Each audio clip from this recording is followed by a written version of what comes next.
I'm David Fleming from the Disciples Ignited YouTube channel, where we're focused on Jesus, advancing his kingdom, and preparing his disciples. Now we're studying about the wilderness journey and how the Lord has led the Israelites out of their bondage in Egypt and then taking them into the wilderness where he is going to prepare them to fulfill their destiny in the promised land. Now, soon after getting into the wilderness, they began to encounter some difficulties, some very severe difficulties. But the Lord was trying to teach them how to trust in him.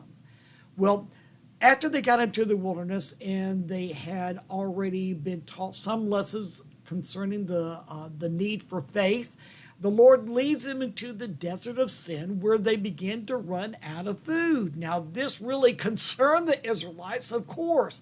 And instead of trusting the Lord because he had delivered them from such perils in the past, well, they should have just continued to trust him that he was going to deliver them in the present and the future. But they didn't. They complained. They grumbled.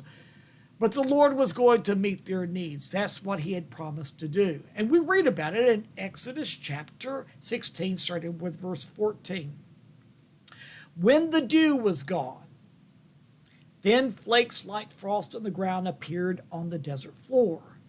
When the Israelites saw it, they said to each other, "What is it?" For they didn't know what it was. Moses said to them, "It is the bread the Lord has given you to eat." And that was going to continue for the next 40 years as the Lord was going to provide this manna, as the Israelites called it, that was going to meet all their nutritional needs. But more than that, it was symbolic of God's spiritual provision in Jesus.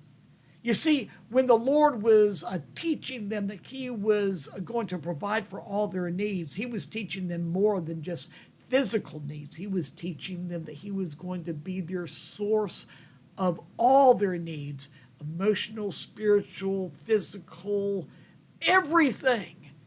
And the Lord was telling them something very important. All your needs are met in my Son, Jesus.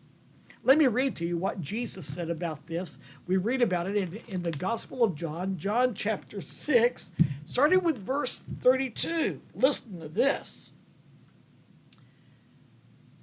Jesus said to them, "Very truly I tell you, it is not Moses who has given you the bread of heaven, but it is my Father who gives you the true bread of heaven. For the bread of God is a bread that comes down from heaven and gives life to the world." "Sir," they said, "always give us this bread." Jesus declared, "I am the bread of life.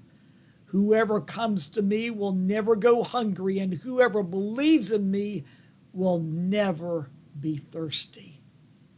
You see, way back hundreds of years before that, when the Lord led the Israelites into the wilderness and revealed himself to them through the manna, he was teaching them that he was not only going to provide for their physical needs, but he was their spiritual sustenance for all eternity. And as Jesus came, God in the flesh of man, he said, "I am the bread of life." Oh, that we would truly understand this.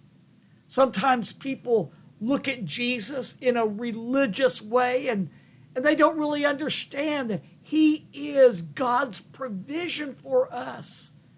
They're like the Israelites that when they looked at the manna that had come down from heaven in the dew of the night.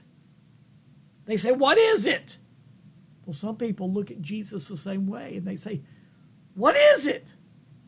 Well, he is so much more than just that which you think.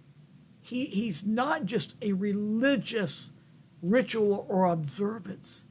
He is God that wants to have a relationship with you. Oh, he is the bread of life. Oh, there's more to learn about the manna.